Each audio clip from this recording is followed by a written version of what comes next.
Olá, vamos trabalhar aqui o tema de abordagem histórico-investigativa no ensino de ciências. E para isso, a gente vai estar se baseando, se norteando pelo texto de Batista.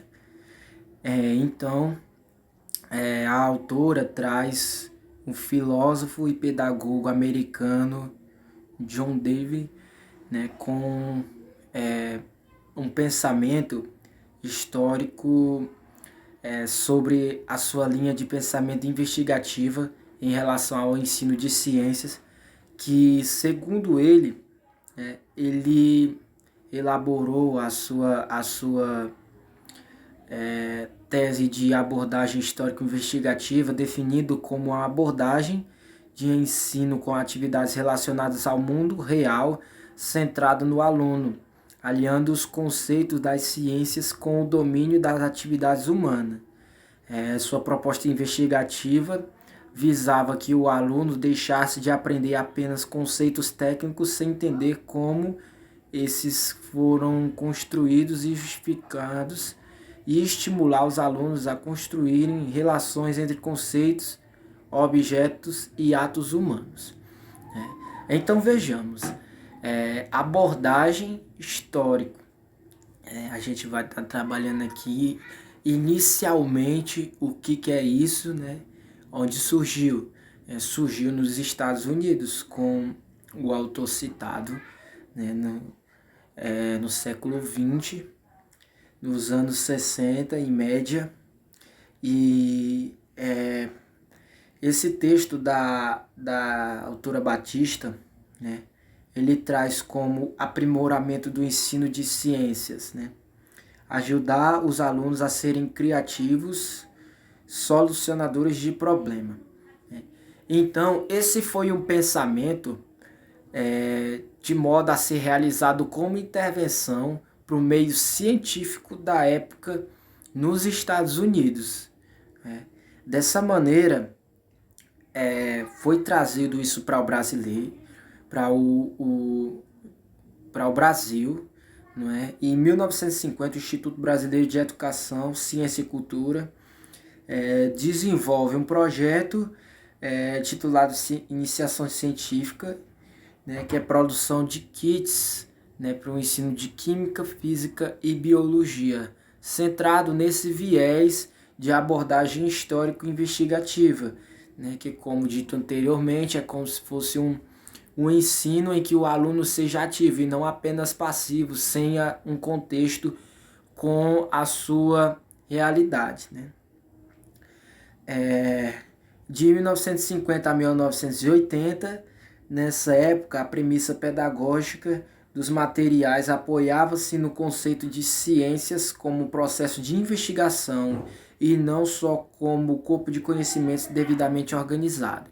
Então, de 50 a 80, esse viés foi mais aprimorado, e considerando uma contextualização com os saberes prévios dos alunos. Esse momento foi muito importante para o afunilamento, o enriquecimento do ensino de ciências, das metodologias, que seriam mais ativas e visando a resolução de problemas diários, utilizando a criatividade por meio dos conceitos científicos. Um segundo momento foram as reformas curriculares nos Estados Unidos e no Brasil, que aconteceram na década de 1990. E teve como ênfase essas reformas o ensino de ciência.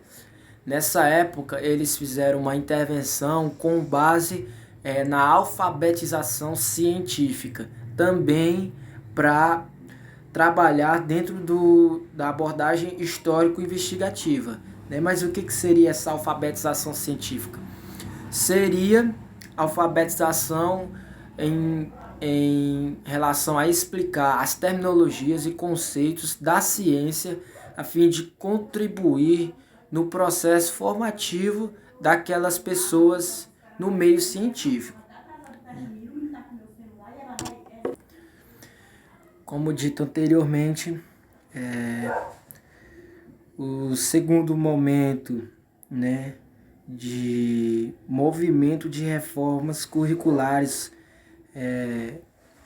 foi trazido para o Brasil a ideia dos PCNs, que era os Parâmetros Curriculares Nacionais, né? Também no final da década de 90, que, citado pela autora, defende que o desenvolvimento de atitudes e valores é tão essencial quanto o aprendizado de conceitos e procedimentos. Nesse sentido, é responsabilidade da escola e do professor promoverem o questionamento, o debate, a investigação, visando o entendimento da ciência como construção histórica e como saber prático, superando as limitações do ensino passivo, fundado na memorização de definições e da classificação sem qualquer sentido para o aluno. Então, essa citação que a autora faz no seu artigo define o objetivo dos PCNs que foram adotados na época, né, com esse segundo momento das reformas curriculares, né? Como dito no texto da autora Batista, recentemente o Ministério da Educação, MEC, divulga a Base Nacional Comum Curricular, que é a BNCC, em substituição a esses PCNs adentrados ao sistema educacional brasileiro no final da década de 90, né, que a se consolidar como proposta curricular para o ensino fundamental. Esse documento apresenta como objetivos gerais de aprendizagem, né, segundo o que se almeja da BNCC. Exercitar a curiosidade intelectual e recorrer à abordagem própria das ciências, incluindo a investigação, a reflexão, a análise crítica, a imaginação e a criatividade para investigar causas, elaborar e testar hipóteses, formular e resolver problemas e inventar soluções com base nos conhecimentos das diferentes áreas. Então, em resumo, isso é o que se almeja da BNCC. E ela também traz como caráter formativo a divisão entre competências e habilidades a serem trabalhadas, só que de forma bem omissa, com base na formação emancipatória humana, né? Em caráter formativo, não visa a formação humana para um sujeito crítico. Ela forma com base na formação voltada à mão de obra barata, né? Então ela é uma formação que, em comparação aos PCNs e a LDB, que é a Lei das Diretrizes e Bases, ela traz, de certa forma, prejuízos, né, quando não trabalhada da forma que está no papel. Mas essa é a evolução, né, da abordagem histórico-investigativa no ensino de ciências, né? A BNCC é o documento mais atual para reger o ensino no Brasil na educação básica.